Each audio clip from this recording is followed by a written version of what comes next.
Merci, bonjour. Bonjour à toutes et à tous. Je suis Marie Drucker, je suis très heureuse d'être avec vous aujourd'hui et de vous accompagner pour cette seconde édition de Télévisionnaire. Nous allons parler de proximité. Cette proximité, on constate qu'elle est devenue un impératif, une nécessité. Dans un monde qui est de plus en plus désintermédié, dans un monde que certains qualifient un peu déshumanisé, un monde anonyme. Le thème aujourd'hui de la proximité est évidemment un thème qui a beaucoup d'écho à ce qu'on a fait. On est beaucoup plus proche de nos publics, beaucoup plus proche de leurs envies et de leurs besoins.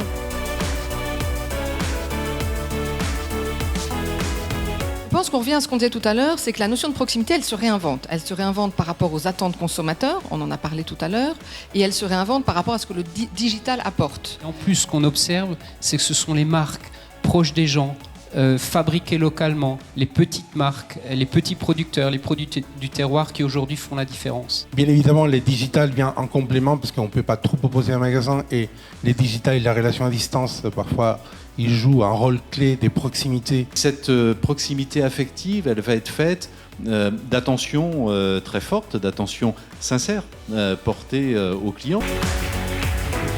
Bonjour. Bonjour. Je vous en prie, asseyez-vous. Proximité va avec communauté, un mot aussi très positif aujourd'hui. Mais il faut aller loin on en a déjà un peu parlé dans la première table ronde, j'étais sensible au fait que le mot humanité est sorti aussi. C'est-à-dire que nous allons aller très loin dans l'affect pour rester des humains. Au-delà de cette globalisation, ce que je connais depuis des millénaires, voire au-delà, c'est les gens que je touche, avec qui j'échange, etc. Et on ne peut pas nier ça. Contenu et programme pour une télévision de proximité. Par quoi passe l'harmonisation de la proximité dans les programmes ?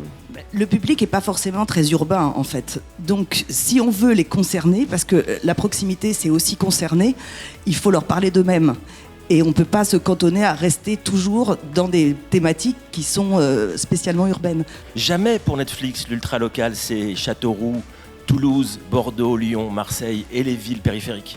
Eh bien pour nous, si. La proximité, c'est au cœur du documentaire. Le documentaire, c'est parler du réel, c'est donc nécessairement décrypter ce réel, donc parler qui fait le réel, ce sont les gens qui font le réel, c'est nous, c'est vous. Le public en général, français mais pas que français, il a envie de connaître l'histoire des athlètes et pas simplement l'histoire de leur compétition.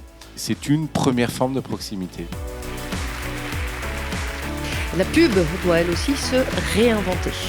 Le sentiment que j'ai, c'est qu'effectivement, nous, on arrive pour polluer des programmes de télévision et que du coup, si on arrive comme des marques très désagréables et très lointaines des gens, a priori, on va plutôt être une forme de pollution qu'autre chose. Comment créer un lien entre l'entreprise et son public ?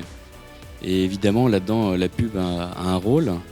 Et comme le dit Mélanie assez justement, il ne faut pas oublier de se dire que le public, lui, n'a rien demandé. C'est l'empathie. L'empathie, ouais. Comment les marques sont capables de rentrer dans cette empathie. Pour renforcer la proximité et la confiance, c'est d'aller écouter au plus proche les gens et de ne pas essayer d'interpréter ou d'analyser leur vie sans les connaître. Donc ça, j'ai l'impression que c'est la base. La journée, j'ai un peu lu le programme. Il y a une des tables rondes qui est intitulée « L'ennemi de la proximité, n'est-ce pas la promiscuité ?»